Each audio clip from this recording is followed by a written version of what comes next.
Fala galera, vocês gostariam de viver de YouTube? Criar o seu próprio canal e principalmente ganhar muito dinheiro? Basta seguir os passos do curso desse cara, clicando no primeiro link da descrição. Eu imagino que você tenha visto lá o trecho do que aconteceu e tudo mais. O que você tem para falar sobre aquilo? Eu vou, para falar sobre isso, fazer uma breve leitura de um comentário. Tá. Na verdade, de um comentário não. Na verdade, tem um texto que chama O Paradoxo da Intolerância, que ele aparece na obra A Sociedade Aberta e Seus Inimigos, do livro do Karl Popper. Ele fala sobre a crítica extensamente às ideias filosóficas que deram origem, na opinião do autor, aos movimentos totalitários do século XX. Todo o livro é uma defesa da sociedade aberta e pluralista, da racionalidade e do falibilismo. Ele fala, eu não vou ler o texto inteiro, ele fala assim: devemos, pois, reservar o direito, em nome da tolerância, de não tolerar os intolerantes. Devemos afirmar que qualquer movimento que prega a intolerância está fora da lei e considerar criminoso o incitamento à intolerância e perseguição, da mesma forma que é criminoso o incitamento ao homicídio, ao rapto e ao reavivar da escravatura. Em resumo, a tolerância ilimitada levará ao desaparecimento da tolerância. O que eu quero dizer com isso? A República de Weimar, que foi o governo alemão antes da subida de Hitler no poder, ele acreditava nessa inclusão de várias ideias e, com isso, o Partido Nazista concorreu democraticamente às eleições na Alemanha e venceu. E o primeiro ato deles foi acabar com toda a sociedade civil alemã, com todas as instituições democráticas e perpetuar o que eles perpetuaram na Segunda Guerra Mundial, com 50 milhões de mortos, com 6 milhões de judeus, com diversos centenas de milhares de várias outras minorias.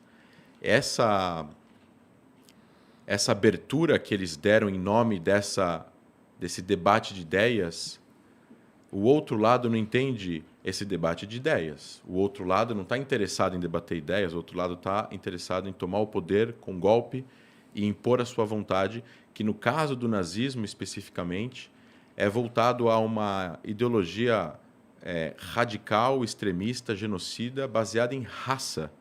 Não só em raça, mas na ideia de um ser humano geneticamente melhor que o outro, já foi provado pela ciência que isso não existe.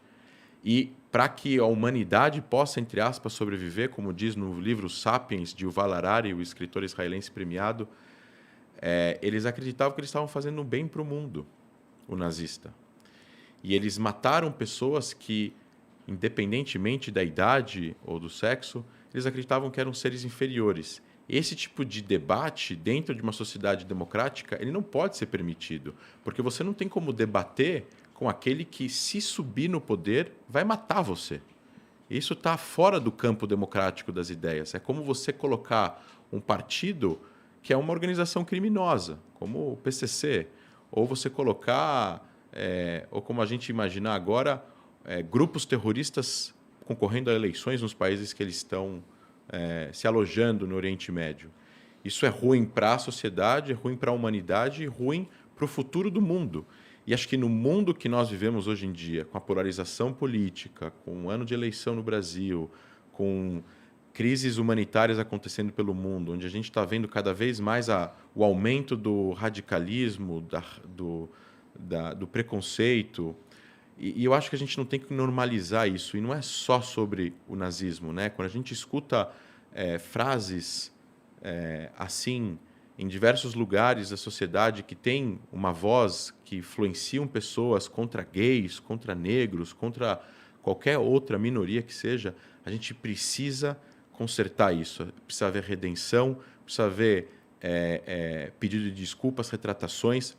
As devidas instâncias jurídicas têm que fazer o trabalho deles, não é o meu caso aqui como historiador, e a gente precisa ensinar as pessoas, os mais jovens, as crianças. Isso não é legítimo, não se pode normalizar a esse tipo de conduta, porque a conduta de vamos trazer para o debate político no Brasil, por exemplo, como foi mencionado, um partido nazista, isso não faz parte do debate democrático. Existem partidos de extrema esquerda no Brasil, existem partidos que eventualmente são extremamente criticados pelas suas posições, mas acredito eu que se um partido, seja ele qual for, colocar nos seus protocolos, nos seus estatutos, que eles prezam pela destruição de uma minoria, pela morte de uma minoria, pelo genocídio de uma minoria, eles não vão ter autorização do Tribunal Superior Eleitoral para concorrer a eleições.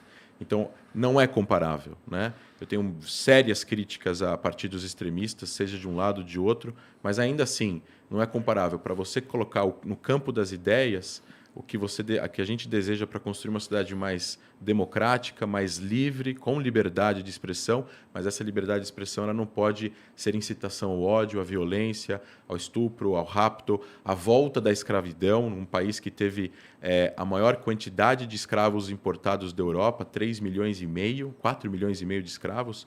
É mais do que todos os países da América juntos, mais que todos os países da América juntos. O Brasil importou 4,5 milhões de escravos e é o país que mais tempo teve escravidão e que foi o último a abolir a escravidão.